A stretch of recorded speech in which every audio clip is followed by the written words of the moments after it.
البارح خسر المنتخب التونسي ضد غامبيا، وملي خسروا تسالى الماتش سولوا المدرب ديالهم علاش خسرتو، قال لهم المغرب. قال لهم المغرب. نشوفوا الفيديو عاد نجاوبوه حيت عندي بزاف ما نقول له. الاعمال انت جيرانك اليوم يا تو بونس انت اللي يجيبوا فيهم قويري وشرقي وغيره والمغاربه، تو بونس بلاش. انا نعرف حاجات، انا اشتغل معايا مدرب حراس المنتخب الجزائري عامل دو كوب دي موند ودو كوب دافريك، يحكي لي حاجه تدوخ. باش ياخذوا اللاعبيه باش يجيبوهم، عمليه الاغراء مش باين. حنا كنديروا اغراء مليان ديسونت شويه، لكن عمليه الاستقطاب اتونسيون حاجه. حبس هنا. لا هو هنا خصنا نحبسو ونجاوبوه، ولا واخا الجواب ما صالحلوش، فهمتيني. خصنا نبقاو نسبو يمكن في الفيديوهات تبقى تسمع التيت، حيت هذا هو الحاجه الوحيده اللي تصلح. اش جاب المغرب الماتش ديالك تونس مع غامبيا، اش جابو؟ ولكن حنا كنعرفوا واحد القضيه، الفشل كيبقى واحد الانسان يفشل كيولي يحسد على من اللي ما كيفشلش بحالنا. دابا نعطيوه مثال ونشرحوا له. قال لك حنا كنستقطبوا الناس وكنديروا اغراءات. مشاو المنتخب ديالنا بونو دايرين له اغراء ود البطوله، عندنا ما نغريوه لعب في الوداد.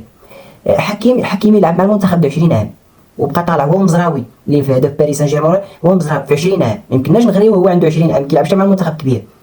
وزيد حاجه اخرى، اللاعب اللي كاين في المنتخب المغربي دابا الصحراوي صونا هو. حنا ما بقيناش كنعيطوا للاعبيه ونمشيو نقلبوا عليهم، لا هما كيصونوا علينا. صونا على الركراكي هو وقال له انا باغي نلعب مع المنتخب المغربي. قال له الركراكي راه ما عندكش بلاصه، قال له انا نتقاتل على بلاصتي. ما عرفوش بلي حنا راه منتخب عالمي، ما بقيناش منتخب بحالكم. لا صافي هربنا. حنا راه ولاو دابا هولندا، منتخب هولندا كيشفرنا اللاعبيه، كيقنع اللاعبيه كيدير يديهم لهم، كيغري اللاعبيه باش يديهم لهم، وما كيبغيوش. منهم الوحدي، منهم اللاعب اللي كيلعب مع الصابيري، منهم بزاف د اللاعبيه. ولات الجزائر لحداك كتغري اللاعبيه ديالنا، راس حربه اللي حنا مازال ما لقينالوش بلاصه. المنتخب المغربي اللي داي كاس افريقيا مع 29.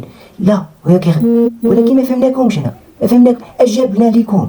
انت لعب مع غامبيا، شوف واش هذيك غامبيا دايره شي لعبه عليكم؟ اش جابنا انت وياها؟ ربحاتك هي، قول لي راه وقع لنا شي ديفو، انا جابني.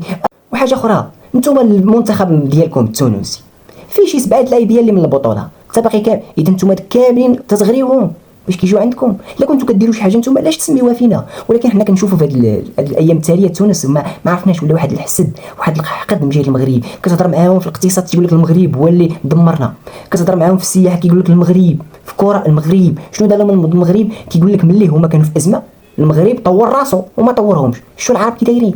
لا انت طورتي راسك، وليتي الرابع عالم في كره، وليتي كتصدر مليون سياره لاوروبا، وليتي فهمتيني اكبر حصيله الفوسفات في العالم. مؤامره مؤامره كديرها على تونس وما فهمناش. ولكن انا كنقولها هاد الهضره مابقاتش كانها كتبردني، خصني نولي نسب يمكن في الفيديوهات، والفيديو بقيت تسمع فيه تيت.